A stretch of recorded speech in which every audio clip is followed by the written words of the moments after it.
Hello, friends, and welcome to the Exploring Washington State podcast. My name is Scott Cowan, and I'm the host of the show. Each episode, I have a conversation with an interesting guest who is living in or from Washington State. These are casual conversations with real and interesting people. I think you're going to like the show. So let's jump right in with today's guest. So my guest today is Daniel Winkler. Full transparency, everyone. Daniel and I sat down and talked for an hour and a half the other day, and I didn't hit the record button. So it was still fun. It was still fun. It was a lot of fun, but you guys didn't get to listen to it. So we're back today, so you can listen to what Daniel has to say. Daniel is what's the word I want to use? He has a website called Mushrooming, which is an interesting name. And he's also a published author on mushrooms, a travel guide, I guess, for mushroom travel, researcher. What is it with mushrooms that you don't do? How about that? Maybe that's the short question. Okay, I'm not much of a cultivator. Okay. So I'm much more of a treasure hunter than the cultivator, you know. Okay. So what is it, the sweat of your brow or whatever? No, I'd rather go out in the woods and find treasures. That's more exciting. But that's okay. I really admire mushroom cultivators. It's like magic, but I just never got deeply into it. Okay. So you grew up in Europe. Obviously, your accent gives that away. And when we talked before, you said something, and I want to go back, and I'm going to probably reference a lot of our previous conversation with my questions today. But one of the things I'd like you to let's talk about is you kind of painted a picture that in Europe, foraging is a very popular pastime. And here in North America, especially for mushrooms, there's a little bit maybe trepidation. That's one way to put it.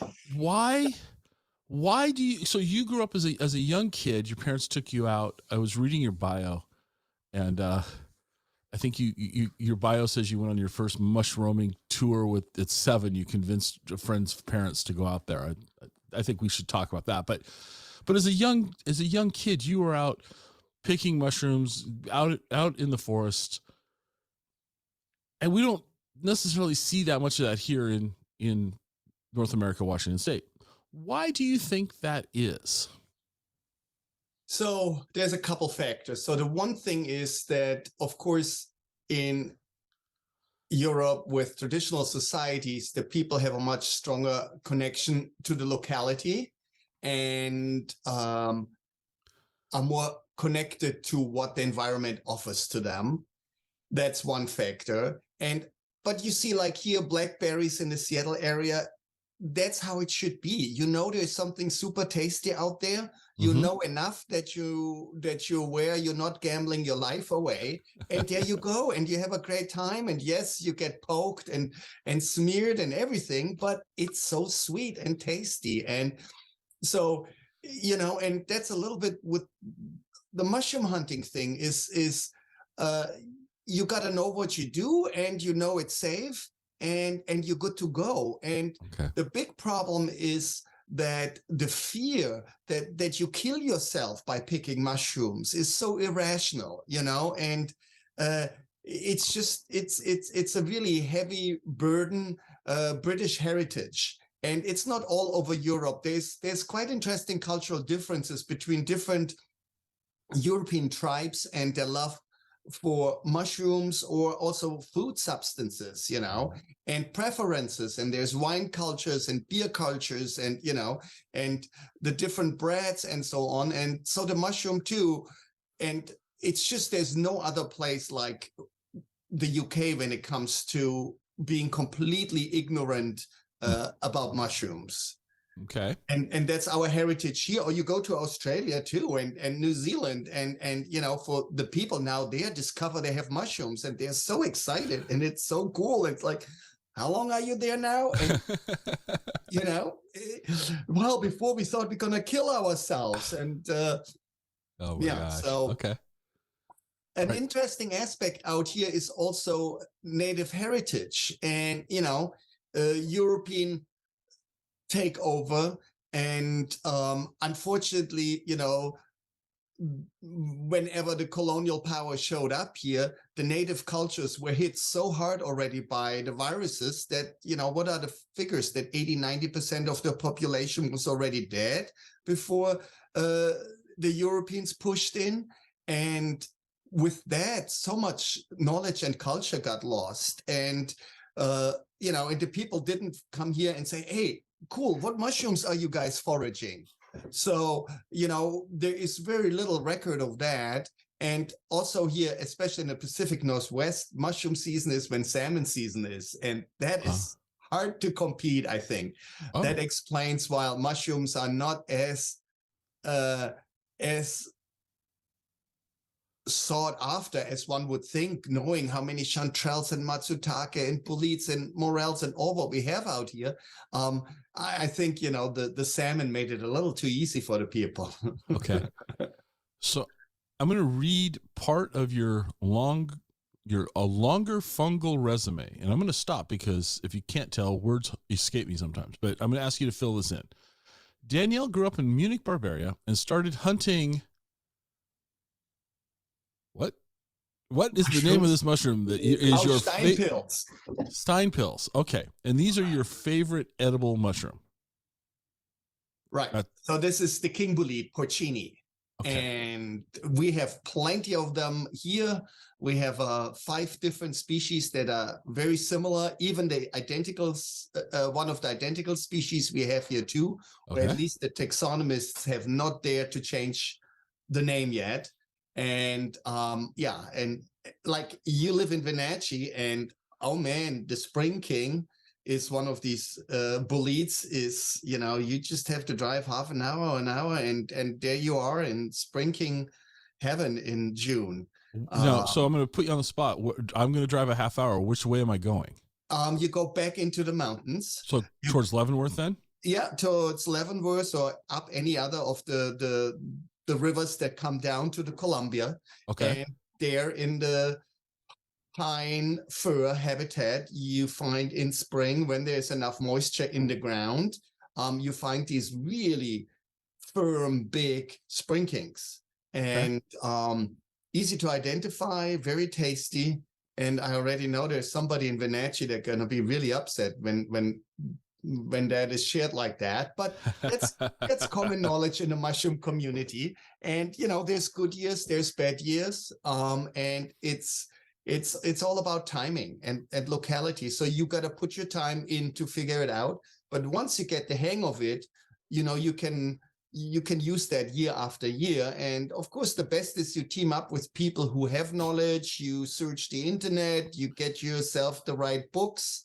And then you're good to go. And maybe not at the first time when you try the first time, but if you are persistent, you'll score. And in the end, you just look back and say, "Wow, yeah, it was hard in the beginning, but once you get the hang, it's easy."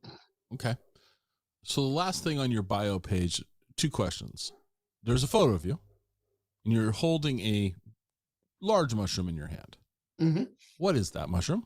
So that is again the king bolete. Okay. And that's in the Cascades, and that's hiking.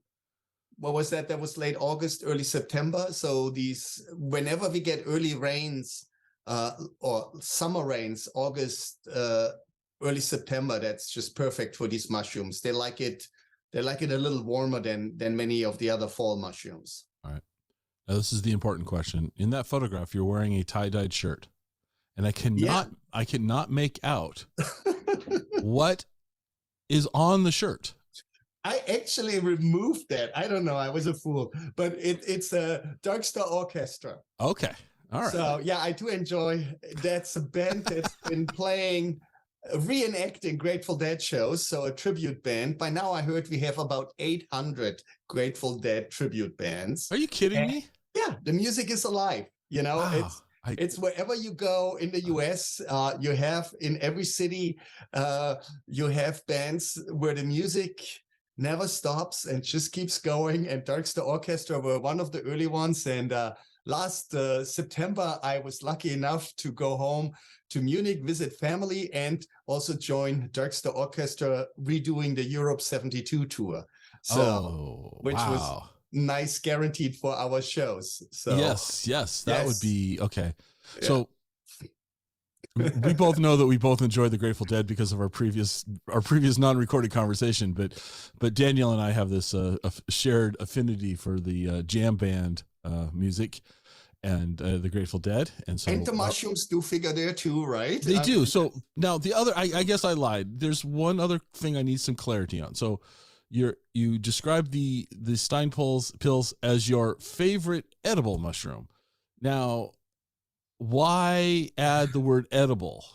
Oh, because, well, we have so many mushrooms out here, and let's say we have maybe a record of 4,000, 5,000 mushrooms in the Pacific Northwest. So that's what you can see with your eyes. Right. If you go microscopic, we don't know what we have, but many, many more. But this is like what has been accumulated over a century or so. So when we do our mushroom shows in our mycological societies in fall, and the members go out and pick mushrooms, and in Seattle, some might drive to the coast, some drive to the mountains to bring mushrooms. In Seattle, we are happy when we get, what's our number? Usually, is it 160 or 250, something like that. Wow. In Eugene, they get 100 mushrooms more per year because they have all these oaks and ashes, so they have more diversity. Okay. So, it's much more realistic to talk about hundreds of mushrooms when you go out in the woods. But out of the hundreds, I've eaten over 200 mushrooms here, maybe 300, and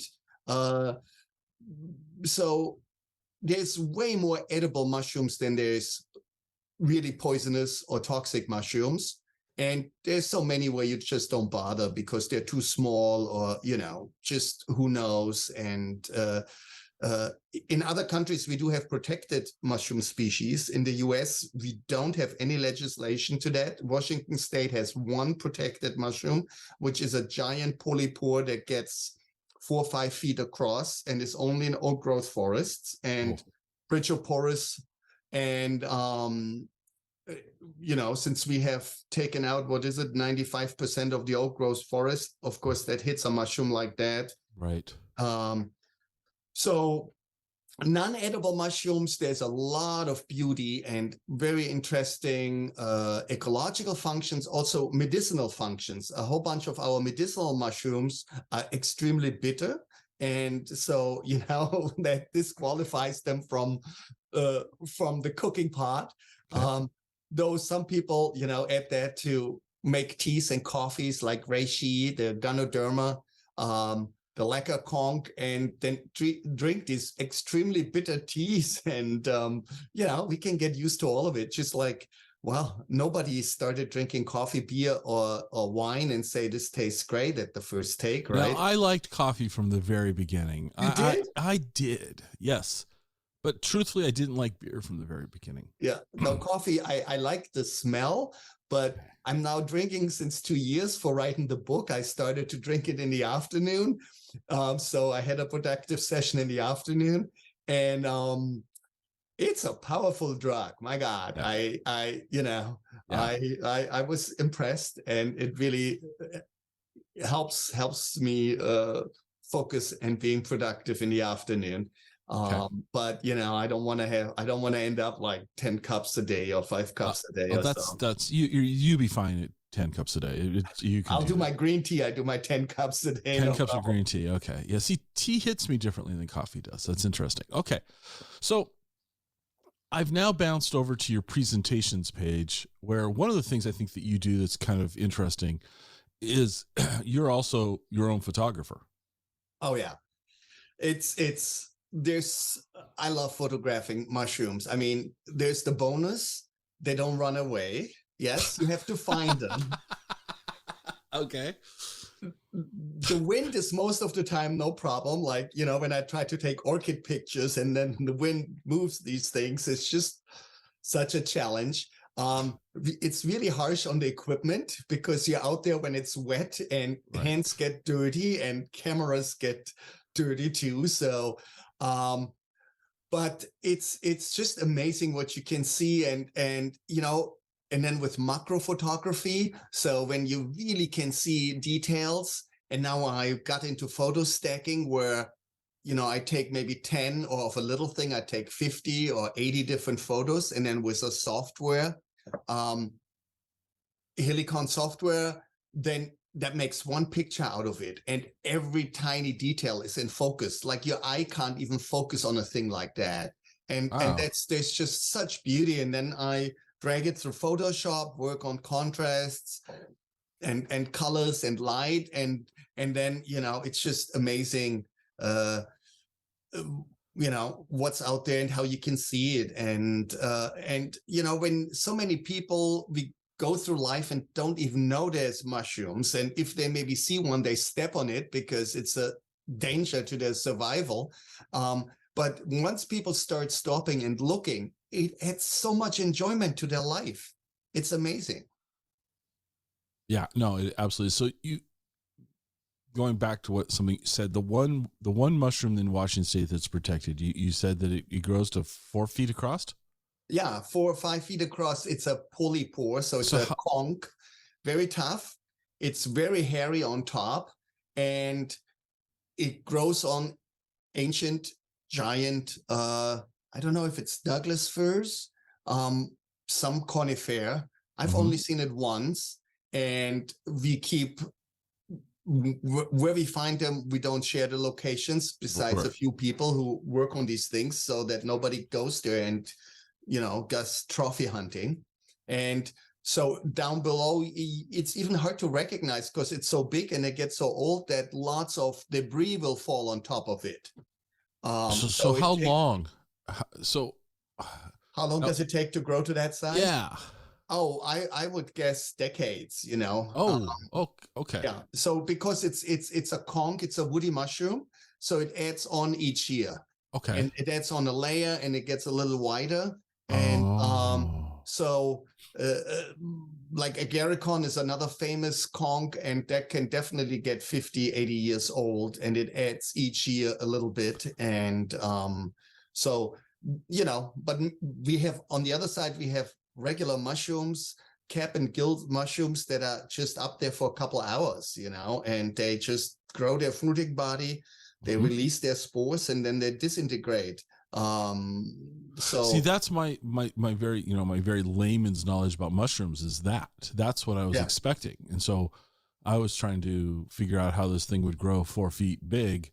Wide. It's more wide. Wide, but how it would do that in a very brief period of time. I had no idea that there are mushrooms that last for years, let alone decades. So that's kind of mind blowing. You've seen the conchs on trees, these shelf fungi, you know, like the red belted conch. You see these things growing out of a dying tree that looks very woody and rounded, like some people call them hoof shaped. And so these things, they are perennial. Some of them are perennial, and, you know, but not, I mean, often the tree dies, but once the mushroom is in there, they eat the tree, and then the tree will disintegrate, and, you know, it all collapses, and they have done their job. And so you got to have a special, as a parasite, you have to have a special strategy that you keep your host alive for decades, right? Right. Okay. That's so not all of them manage that. Well, since we're all about Washington State, and you were born in Germany, what brought you to Washington? So my wife moved me over here. We met before in Colorado, and originally I came to the US to follow the Grateful Dead around. So discovered them in 1981 when they were touring Europe, and didn't know what it is, but fell in love with it. And nobody would talk about them, you know. I mean, anybody who heard Grateful Dead thought, huh, heavy metal? You know, it was the years of heavy metal. And you know, I was born in 1964, so this was in the early 1980s, and the media in Europe would not write about the Grateful Dead. I mean, that was, you know, that was in the early 1970s that they would pay attention. And so that brought me over here, and I definitely fell in love with the environment, the openness of the people. I mean, Mhm. that's just, in Europe, everybody sits on their piece of land for how long, and even if there's movement, but and then especially the Germans are much more careful in reaching out. You make a friend and you have that for much longer. And then when they come to the US, they get all upset. I thought I made these great friends and now they're not interested in me anymore. No, they were just friendly when you met them, Okay. And anyway, so that brought me here to the US, and I'm so happy here with having all these vast forests and the nature, and still living here in Seattle suburbia, having the eagles fly over my yard. I mean, Right. you don't get that in Europe anymore. And yes, there's a few eagles here and there still, and they're coming back, luckily. But and the mushrooms, much less competition. I mean, a lot of people are really fed up how many people now pick mushrooms. And when I got here and I just went on the highway, took the first exit, went in the woods and found tons of chanterelles. That's not happening that way anymore. That was in the mid-90s. Okay. And I did my fair share teaching hundreds and hundreds of people, often in connection with the Puget Sound Mycological Society and our classes, how to find edible mushrooms. And that's perfectly fine. There is so much in the woods. Okay, now you got to go a little further. It's not enough to go your 200 yards. But if you go a mile in, there's no competition. And unless, maybe, okay, it's a like Oregon Matsutake commercial collection area, then people go deep, or morel, but still there's so much for everyone. It's just beautiful. Important question.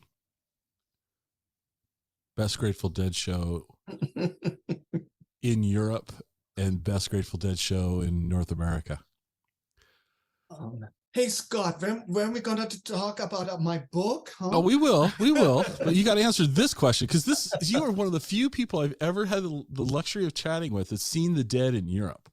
So that is, to me. Well, in the US, I really liked the environment. I think it was Park West, Utah, September 84, just outside in the mountains. I didn't go to Telluride.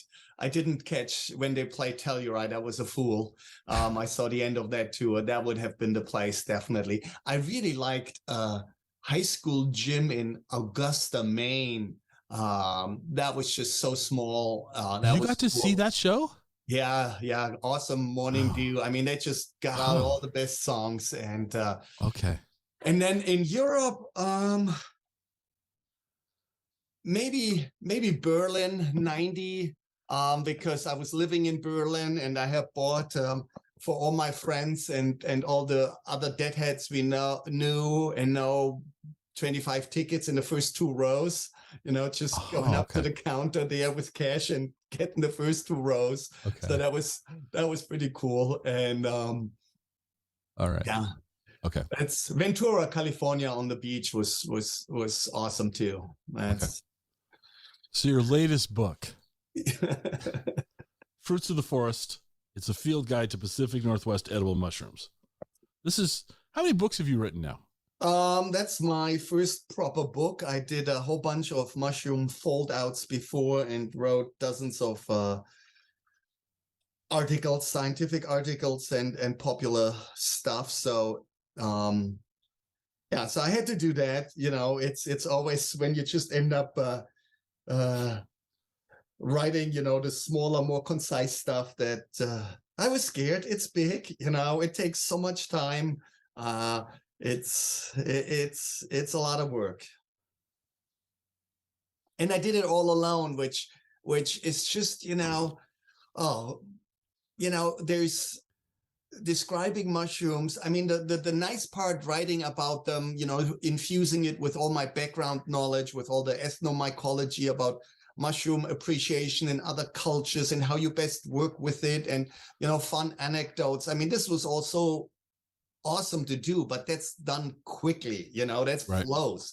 But then when it comes to the scientific descriptions, where you just gotta be precise and you gotta want to find a balance between not making it accessible without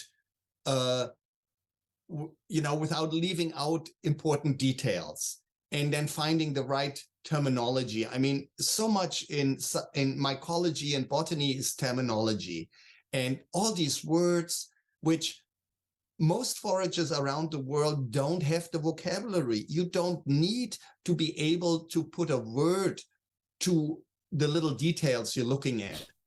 But that's science, and especially because the science started at a point where printing was basically unaffordable.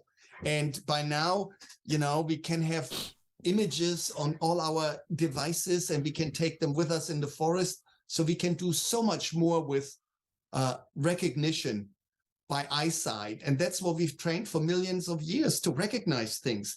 Just imagine if we would start scientifically describing faces to recognize people. I mean, just impossible to write down the differences between the faces of your friends, right? So that you, by reading the description, you can say, oh, this got to be this friend, this got to be that friend. Right. No, but with a one view, you know exactly who it is, because that's what we trained for evolutionary. And so also mushroom hunting, any kind of foraging, we trained for millions of years to recognize organisms that support us, and to recognize organisms we better stay away from. And we just got a little bit out of touch with that. And this is not so hard to get back to it. And one key information is that, do I deal with something where there is dangerous lookalikes? Mm-hmm. And like with the blackberry, hey, nobody tells us watch out because there's a deadly red nightshade berry that might be growing right in middle of the blackberries. Well, one is purple, the other one is red, so not a big challenge. Well, it could grow with your strawberries or your raspberries, but that's just the stigma mushrooms have, that everything is so dangerous and it's your life on the line. And but berry picking is just something, luckily, we kept up, and we all enjoy it, and we don't worry about our kids picking berries, right? Right. Actually, one neighbor got really upset when my 5-year-old daughter taught their kids to eat salal berries. And because it wasn't strawberries, it wasn't raspberries, and so they were totally alarmed that our little daughter taught that other kid that she can eat salal berries. But at first we didn't get it when she just described it to us. We didn't realize what it was, so she had to take us there and show us. And okay, yeah, we told you they are edible. You're right. So even a 5-year-old, can be a perfect forager, and right. Because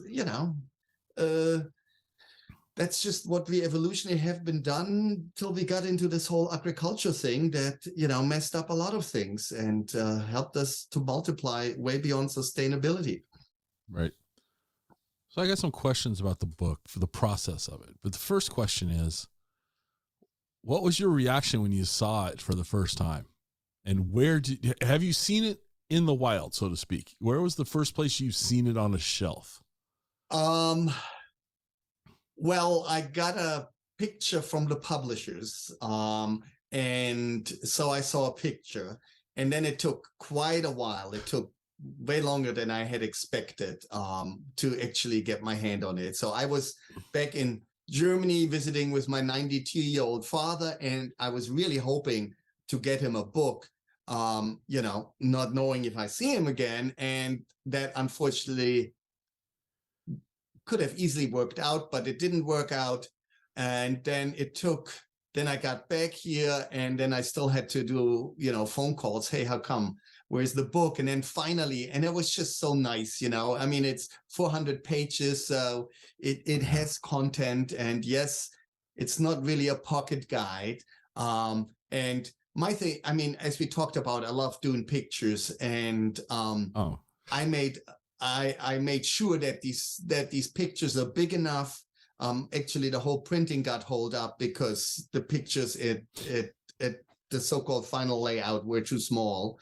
And I said, no, we got to go back. We got to use more of the space. A field guide, it's all about visibility of these mushrooms. And so Yeah, and then it's just so nice, having the pile, and the colors are beautiful. The cover, I love green as a color. I like to put on green clothes too, and so it's Oh, yeah, it's a beautiful book. And I thank know I you. told you this when we were talking before, but as I keep flipping through it, it really, I'm a guy who likes to stay inside, and this is making me want to go up the road a little bit and go wander around. The photography is beautiful. The descriptions are clear, and for somebody who doesn't know anything, I feel like, especially as I'm looking at the chanterelles at the moment, and it's just kudos to you and to the publisher for this. Thank you. So, have you seen the book at a bookstore yet? I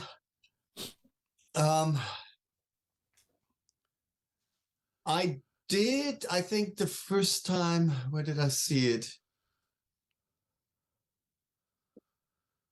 I don't know. So it was coming out a little late, and my focus, honestly, is getting my book to wherever the mushroom people are. So I made sure, I go to these mushroom weekends, or the in fall, when all these mushroom clubs, mycological societies, we put up our annual shows, and we show mushrooms, and there's mushroom cooking, and there's mushroom paraphernalia and mushroom books for sale. And so that's really where, where it showed up. But it was only at this point me, because I had that direct connection to the publishers. And in the stores, I think at Borders, I went 3 or 4 times to Borders and say, hey guys, do you have that book? You really should have the book. And they had like 4 or 5 mushroom books here in Kirkland. I was impressed, the diversity. And then I bugged them for 3 months till it finally showed up. And so it doesn't really, didn't work the way how you would expect it. That I was just, oh, there it's in the bookstores.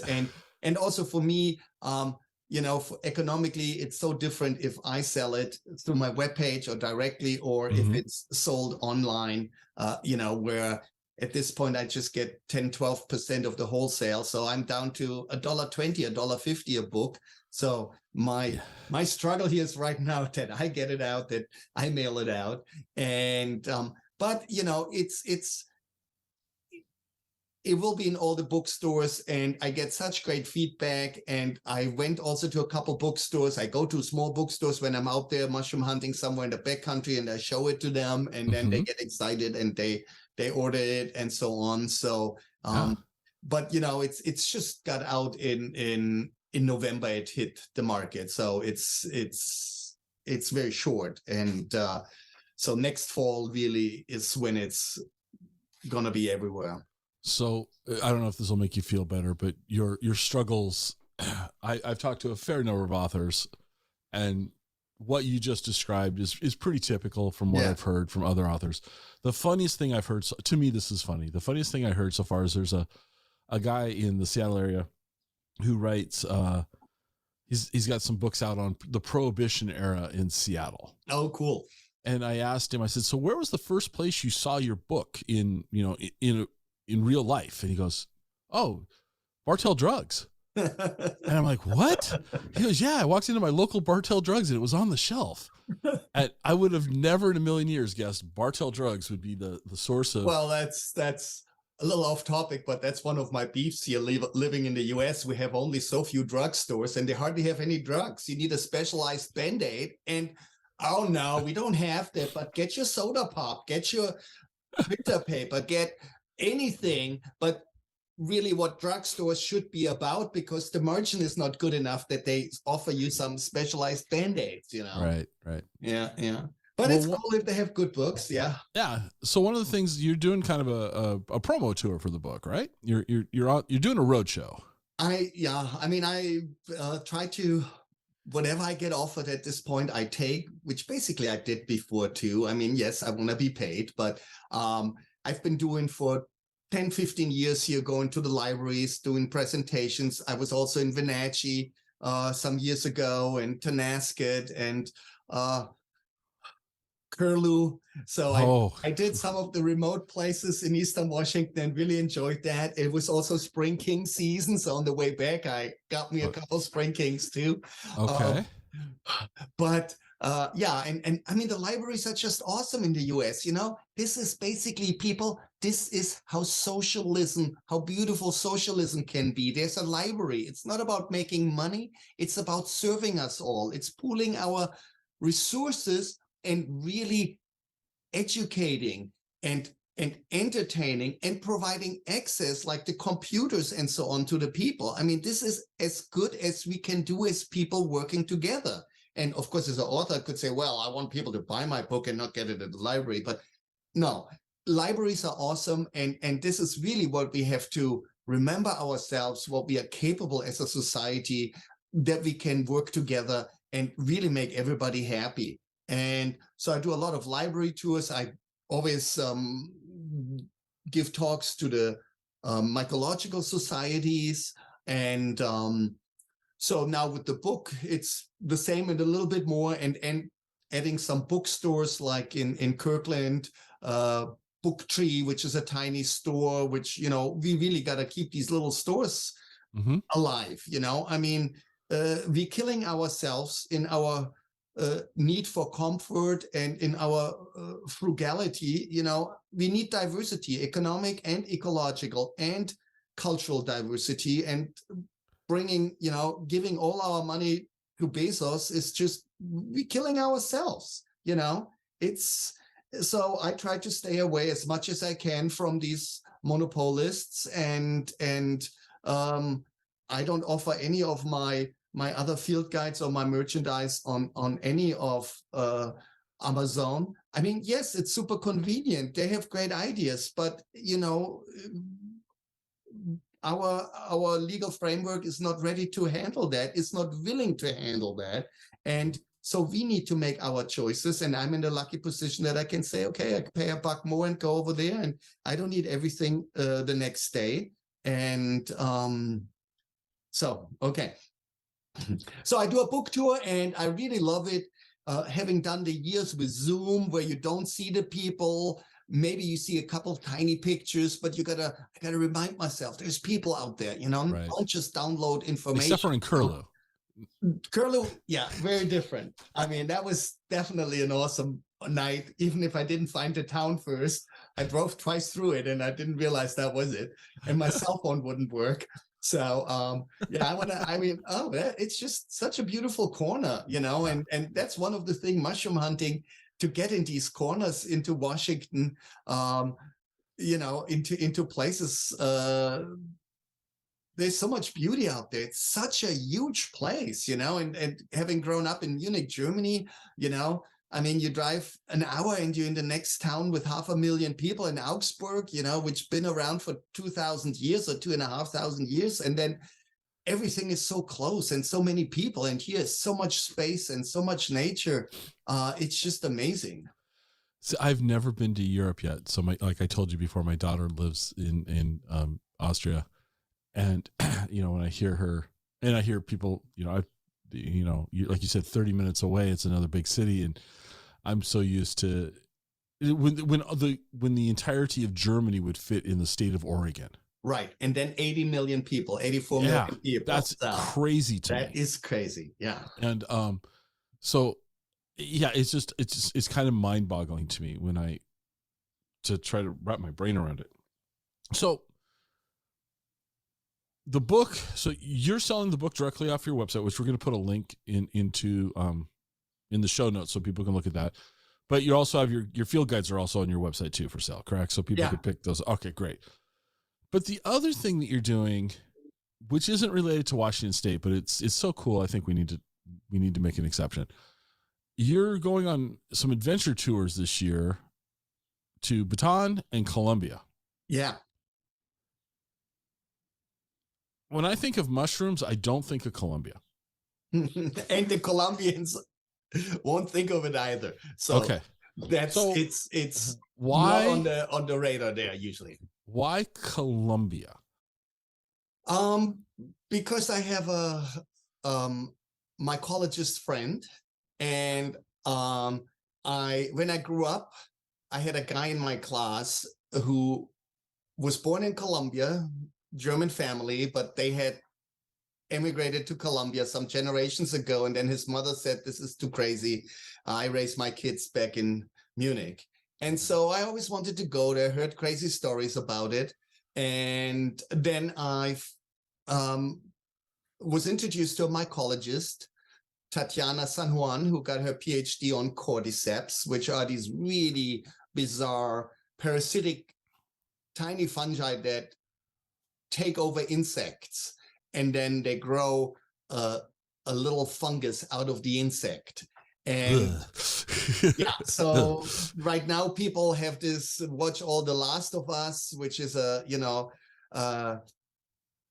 which made the leap that the cordyceps could infect humans, and cordyceps controls the activity of the insect once it's infected. It makes it go into a certain position. For example, an ant, and the ant will bite into a leaf or into a tiny twig, and then the fungus will dissolve the muscles that move the mandible, the jaw of the insect, so the insect cannot let go anymore. So it is fixed to a branch or a twig, and then the fungus will start. It takes over the whole body and the non-essential organs and tissue first, but then once it is fixed to its final rest, it will digest everything of the insect inside. The outside, the exoskeleton survives, so you don't really see what's going on, and then these fruiting bodies grow out of the neck or the head or in between body parts, the softer areas, and they can be very colorful, but it controls the movements of the insect. So this is very strange. And of course, I've been doing this since 1997. I think I ran into my first cordyceps in Tibet, where it's the main source of rural income. And I did years and years of research on the socioeconomics, the ecology, the ethnomycology of cordyceps. So I was extremely lucky running into that. And that's how I turned into an ethnomycologist, researching mushrooms and culture. And the Chinese are crazy about this as a medicine. You pay the weight. By weight, it's more expensive than gold. And so it is crazy. And so this cordyceps thing is, there's not another region on this globe where people make so much of their money through a fungus. And, it is, from our perspective, it's anything but attractive. It is a larva that grows a brown fungus out of the head, which is as thick as a pencil when fresh, and maybe 3 inches long. And the insect itself is maybe 2 to 3 inches. So it's relatively small. It's incredibly hard to spot because it's brown, and it just starts growing in spring when life comes back on the mountain meadows around tree line and above tree line. So people live in the cold mountains in camps for 4 to 6 weeks and pick that and make in 6 weeks more money than they make the whole year doing whatever. Ugh. Okay. Okay. Doesn't sound like your lifestyle, Scott. That's not something I'm going to sign up for. Yeah. So, and I was the first non-Tibetan, non-Chinese who really ran into that and wrote about it. Right. And had the possibility doing the research, asking collectors how much they get paid, talking to the in-between dealers and then the big dealers, and working on quantities and mapping it out and stuff like that. Which working in Tibetan areas was already, when we had a window where it was possible in the late 90s and the early 2000s, was already hard enough. But I got really lucky and knew the right people to do that research. And, when I first wanted to publish that in a prestigious ecological scientific journal, Embryo in Sweden, they turned my article down, said, "Well, this is fascinating, but how could that guy get that data? That's got to be fake." And it's like, come on.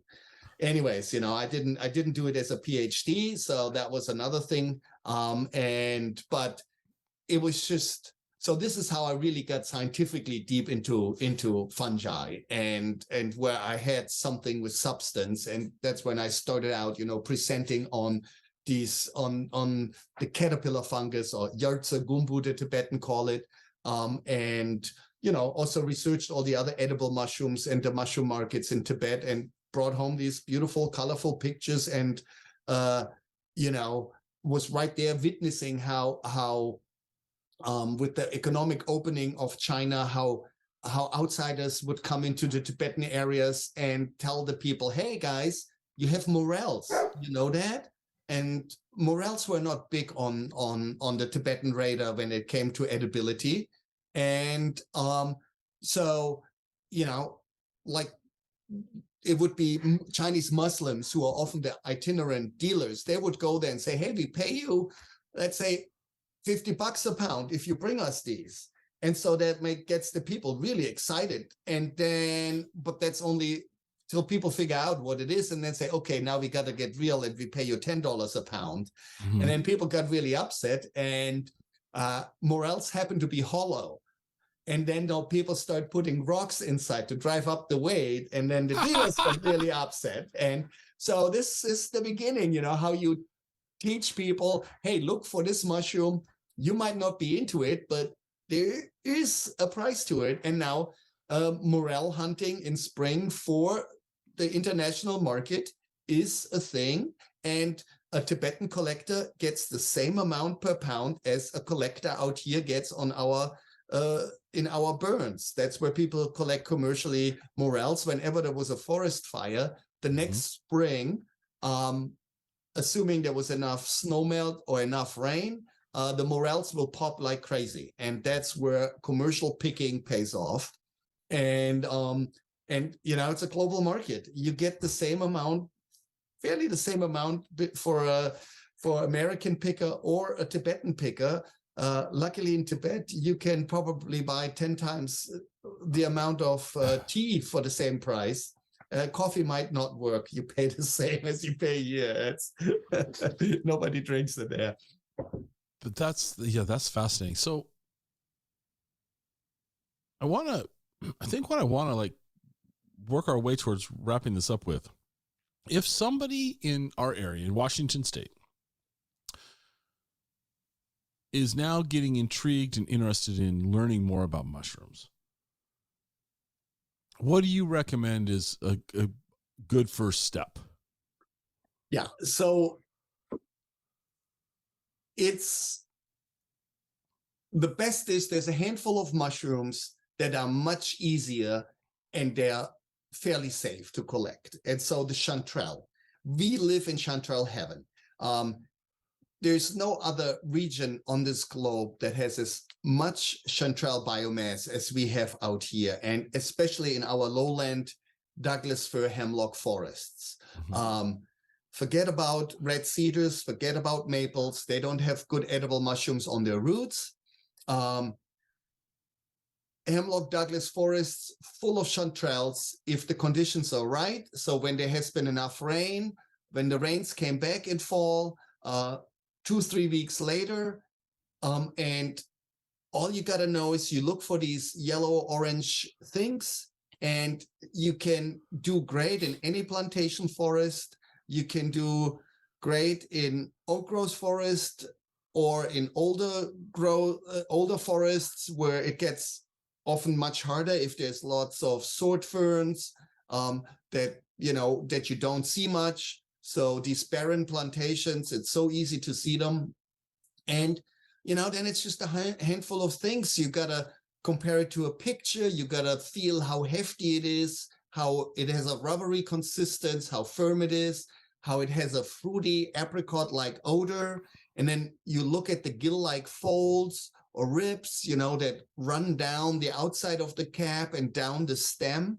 And, it's really no rocket science. And you can learn it, go in a store, see when they sell chanterelles, and then so helpful to join your local mycological society or mushroom club which here we have in Bellingham, Bremerton, Seattle, Everett, Olympia, Chehalis, Vancouver, Eugene, Salem, Arcata down the coast, and then Spokane, unfortunately, imploded years ago and nobody has restarted it. We do also people working in the North Kitsap Olympic Peninsula, also trying to get a club going, and Vancouver, Victoria, and so on. So, where there's a lot of people, you usually find a mushroom club. And then in other areas where there's commercial picking, like around Mount Adams or so, you can see it. You go there and see, there's people buying mushrooms. Whenever you see a sign, look, what they're buying. Okay. So when I travel, like with my mushrooming, we always go to local markets and check out what's on the market. What do people sell? In a country like Colombia, well, we know from one market in the country where there's some wild mushrooms sold, otherwise nowhere. It's just, there's not a history. Spanish colonialists did not bring any interest in mushrooms. But you go to a place like Bhutan, which is in the Himalayas, informed by Tibetan culture, or Nepal, China on the markets, Eastern Europe, and you see what is traded and you know what's the best edible mushrooms. And so whenever people, if you like traveling, you like mushrooms, go to the veggie markets, check out what's on the markets and ask the people, where's that stuff coming from? Okay. I know one thing I left out in your book that we talked about the first call. Section 3, recipes. Recipes, yeah. So, I mean, as much fun as it is finding mushrooms, because each time, you get this hit of, I don't know, is it adrenaline or whatever? It's just bliss, excitement. And often I get the privilege taking out people for the first time mushroom hunting. And it is just so refreshing and so beautiful when you see the joy when people find a mushroom. And so that is definitely a peak experience, but then you got to do something with the mushroom, right? And so you got to do your due diligence. You got to figure out what you have. You never, ever should eat something you are not 100% sure. Even if you don't poison yourself, the fear you can instill in yourself is really awful. Been there, done that. You got to be sure what you're doing. And it's very easy these days with all the good books we have. My book made it even more easier now for the Pacific Northwest. And then you can go online and look at 40 pictures of that mushroom, and one got to be your match, got to be a real match. Before we had one book, and who knows, it's just like having a picture of Scott, 12 years old, and then I got to recognize him now. How do you gonna do that, right? Yeah. Unless there's a big wart somewhere, right? And so anyways, and then you got to cook. And that's really such a beautiful connection to mushrooms. And a lot of our mushroom books, good ID books, the authors are not into eating their mushrooms. And I guess that gives them more time to work on their taxonomy. But, most of the people who buy mushroom books, they want to eat their mushrooms. And then there's so little information in these field guides.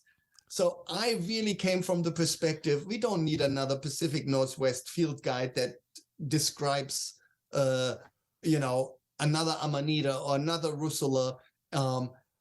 But what can you do with these mushrooms? And, while with a chanterelle or king bolete, you can't do much wrong. They have a great taste and great consistency, and you can prepare them in many, many ways. But there's a whole range of mushrooms where when you, like the slippery jacks, it's a bolete relative that has a really good taste. Bolete, earthy, bolete is like nutty. It's not as sweet as the king bolete, but it really has a rich aroma. And most people just say, well, if you dry it and powder it, you can use it. Because when you just slice them and you fry them, they turn into total mush. Okay. But that only happens if you put oil in your frying pan. The oil seals the flesh of the mushroom, and then the moisture is not released, is locked in, and everything turns mushy. Now, if you dry fry them, which you should do with any moist mushroom, and we have a lot of moist mushrooms when we pick in October, right? Right. You just dry fry them, meaning you cut them to size as you like them. You put them in a frying pan without any oil or butter, and they release their water. 90% of the mushroom is water. They don't release all of it, but maybe half of it. And if it's a lot, you put that aside for making a sauce because there's a lot of taste in there. Mm-hmm. And if it's a little bit, you just let it evaporate. And once the mushroom starts sticking in your frying pan, then you add butter or oil. And then you have the consistency of the mushroom has improved substantially. So there's no mushiness anymore. And, I think mushroom tastes really benefit a lot from caramelization. And what's the other thing? The Meinhardt process, when proteins get roasted or fried, it really brings out the taste of mushrooms. And so even with button mushrooms, if you just slice them and put them in a frying pan, one layer only, and you brown one side and you flip them over. If you've never done that, you will say, wow, I had no idea how tasty these things can be and how that mushy factor can be really reduced substantially. Okay. And then I have, it's 50 pages out of the 400 pages. It's, I counted it yesterday or day before. It's 22 full recipes where it's really explained in detail what to do. And then always at the end, there's also some alternatives. You can substitute this for that. You can use these or that mushroom or do it this and that way. I also talk about how you can do all these things gluten-free, because my wife has to be gluten-free, but not sacrificing here in the recipe. And then I have another 20 inspirations where I don't give you every step, mix this with that, but I just tell you, okay, this is the idea. This is basically find this recipe, and then this is the mushroom twist, how you integrate your mushrooms well into it. And because it's really, and already before in the individual description of the 180 species of mushrooms I'm dealing with, which many of them won't be named edible in other books, I give hints how to prepare them the best way, because that's really crucial. Well, how do I want to say this? I'm looking at your the table of contents on your book, and I don't know that I'm going to want to try anything from the puffballs and stinkhorns category. I just don't know that that's gonna jump up for me. But I do love, like, chanterelles, love those. Portobellos, those are fine. Button mushrooms, I'm not a big fan of that factory farming that they do, because it just stinks for miles and miles and miles. And there's also, they're using, if it's conventional, they're using a whole bunch of insecticides, because, mushrooms, when you do it on that scale, any little bit of contamination is a big challenge. And so you're doing much better getting your health benefits from mushrooms. And there's a lot of them. I mean, there's incredible research that really tells us we would do so much better eating many mushrooms. And, they have, so 90% water, and then you have 10% non-water. And out of these 10% edible mushrooms, 30 to 40% protein. And you have the complete spectrum. You have all the amino acids you need. You have minerals. You have vitamin D, just like we produce vitamin D when the sun hits us. Mushrooms do the same. If you dry your mushrooms in the sun, they are loaded with vitamin D, because the ergosterol that turns into vitamin D is in every cell wall of the mushroom. And the more surface you create exposing to the UV light, the more vitamin D you get. And then they are the food that is richest in fiber, which is so important. One of our main problems is we don't get enough fibers anymore. And the fibers move toxins out of our system. They clean our intestinal system. And there's soluble and insoluble fibers, and mushrooms are loaded they do better than vegetables. And in addition, they have polysaccharides. These are big sugars that are really helpful for our health. And one part of it is the body sees, oh, there's a fungus, and it it reacts with an immune reaction. Mm-hmm. So it helps our immune system. It activates our immune system in a positive way. And we even have medicinal mushrooms like reishi, ganoderma, that will help our immune system to adjust. If it's overactive, it will reduce the activity. And if it's not performing strong enough, it will increase it. We have research out of Singapore that elderly people, when they eat 2 portions of mushrooms a week, that the likelihood of mild cognitive impairment goes down by 50%. Wow. I mean, and it's East Asia has so many medicinal mushroom studies, and Europe has a bunch, but in the US it's so little because our pharmaceutical interest is not interested in a natural substance. They want one molecule, but nature, our immune system doesn't work with one molecule. It's always a cocktail. And so good food doesn't just have one active ingredient. It has a wide bandwidth of helpful, powerful compounds in there. And that's what mushrooms offer to us. And of course, you got to stay with the edible ones, right? Right. Yeah, absolutely. So I know we could continue this conversation. Well, you could continue the conversation because you're a fountain of knowledge. So we're going to wrap it up with two questions. All right, we for full disclosure, I already asked you both of these before, but we're going to play along. Luckily, I don't remember because I don't eat 2 portions So, of mushrooms. So what's really important here, the takeaway: cake or pie, and why? Well, the last time I said cake, but I didn't think of there's like shepherd's pie. You could make mushroom pie, right? Okay. But no, I like cake much better, though I must say the US has an awesome pie culture, which I wouldn't say about cake. Old world cake is just much lighter on sugar and much more invested in good ingredients. And if I go here to, it doesn't matter, Safeway, QFC, Costco, these cakes all suck. They are just, I love chocolate, I love sugar, but in the right dose. And these are all just full of color and so little chocolate taste, for example. And so I really had to train myself at these events. My kids went here through the schooling system, that I do not fall for these cakes again and again, because it's just, there is no satisfaction. And yes, I love dark chocolate and I enjoy it daily, but these cakes, it's a waste of chocolate because there's way too much sugar in there.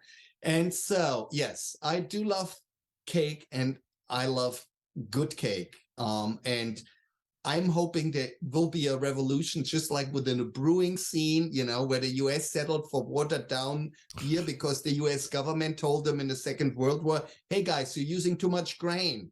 Right. But you water down your beer. They gladly did it. And nobody afterwards said, hey, can we go back to real beer? So, and that happened with the microbrew revolution. And, the same happened here to bread and cake, that commercial interest just, hey, we can make it cheaper. It still looks good and people won't tell. And so we need a cake revolution there too, just as we had the beer revolution, and the bread revolution is slowly happening, that people realize Wonder Bread is not bread. Wonder Bread is it's for shareholders, not for bodies, not for people. Okay. I agree with you 100%. All right. Last question. What didn't I ask you that I should have?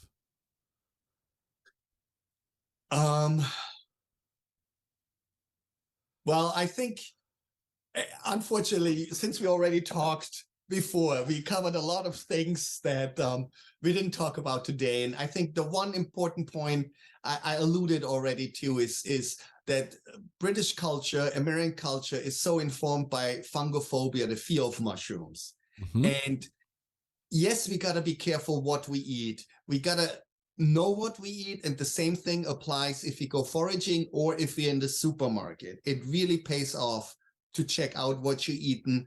And it's not all right that we eat all these thousands of chemicals that have never been tested on humans, where we are the guinea pigs, right? Right. So if you can reduce that, no point to be paranoid. But if the ingredients list is too long, well, stay away. Or if you can't pronounce the right, words. that's I'm not telling people you can't eat mushrooms if you can't pronounce the names. No, but I'm talking about like the chemicals that are like, I know, words that are like 37. Yeah, it's just. Yeah, and all that putting on our shoulders, it's just not fair. So have respect for the mushrooms. Don't pick everything, be easy on them. Be grateful we have them. We are so lucky we have access. California, it is so difficult. You're not allowed to pick in most places in California. You got to know private ownership. Private landowners to hunt there. Luckily, we don't have that here in Washington and Oregon. And do your due diligence, and you'll have a hobby. You discover something that adds so much quality to life. Finding your own food, figuring out how to prepare it, and just know your limits. Don't do things where there's clear warnings. Don't overindulge, especially when you start out.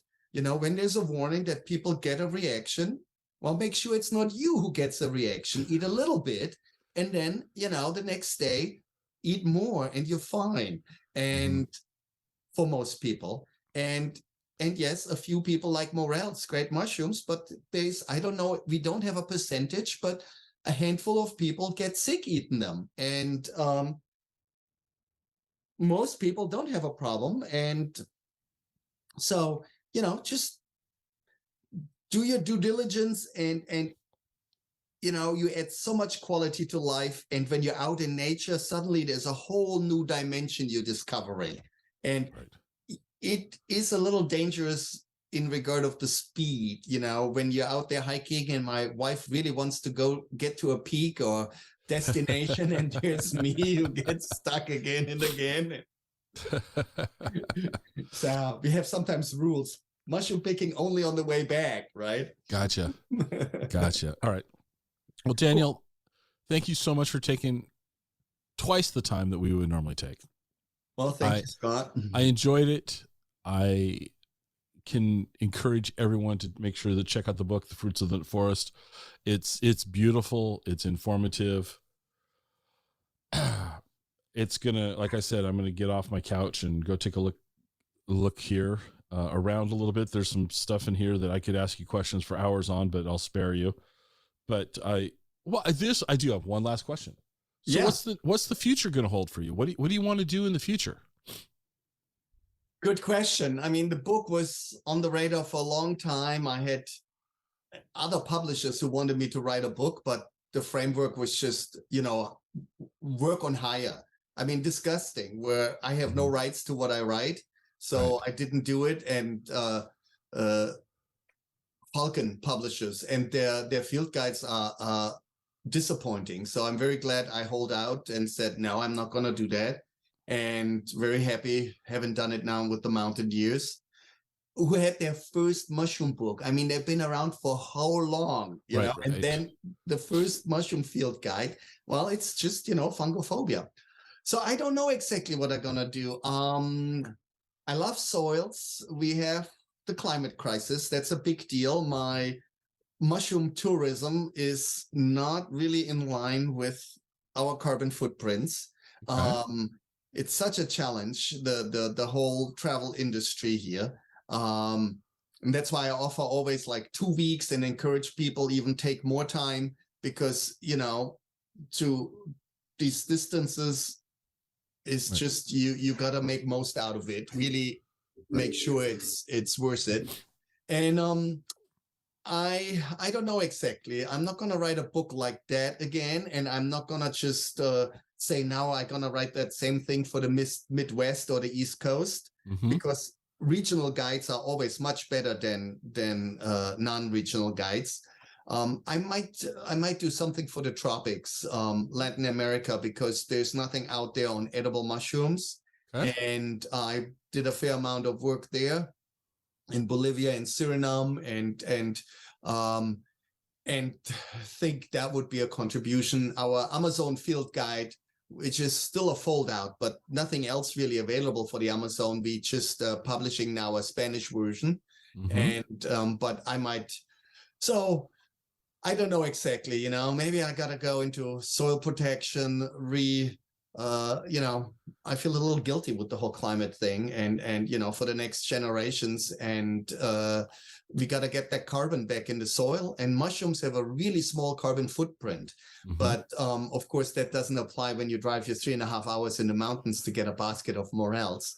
But in general, it's an awesome contribution to eat more mushrooms, less, especially red meat, much better for your health.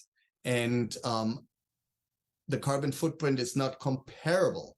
Mushrooms just take so little. They're really humble and turn, you know, agricultural residue and organic garbage, let's call it, into incredible nutritious food. So sorry, don't have an answer for the future. I keep going doing what I do. I love the mushrooms. I love traveling. I love landscaping. And, you know, got a great family and love spending time with them. There you go. Awesome. Yeah. Well, again, Daniel, thank you so much for being on. Really appreciate your time. Thank you. It was a lot of fun for me.